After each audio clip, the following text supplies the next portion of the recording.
வேண்டியை பிடிச்சிங்க சரியா? காத்து பயங்கரமா வாங்க ஆனந்த காத்து அதை காக்கிறது முதல்ல வேண்டியை காத்துங்க. அப்படிதான்.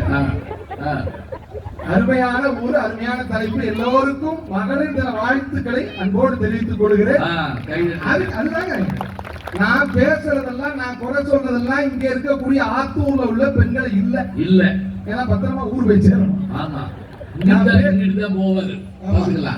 நான் பேசுறதெல்லாம் கன்னியாகுமரிக்கு தெற்க உள்ள பெண்களை பத்தி தான் பேசுறேன். நீங்க முதல்ல உங்க ஊருக்கு தெற்க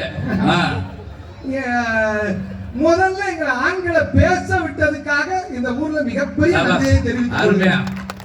இவர் ஏன் ஊரா போய் பேசுறாரு தெரியுமா? இங்கதான் பேச முடியுது அவரால. அதனாலதான் ஆண்களுக்கு பெண்களுக்கு என்ன வித்தியாசம் தெரியுமா நடுவர் அவர்களே? 3 வயசு குழந்தைகிட்ட ஒரு பெண் குழந்தைகிட்ட ஒரு பொம்மையை கொடுங்க, அது என்ன ஒண்ணு அப்பவே மேக்கப் போட ஆரம்பிச்சிடும். அந்த பொம்மை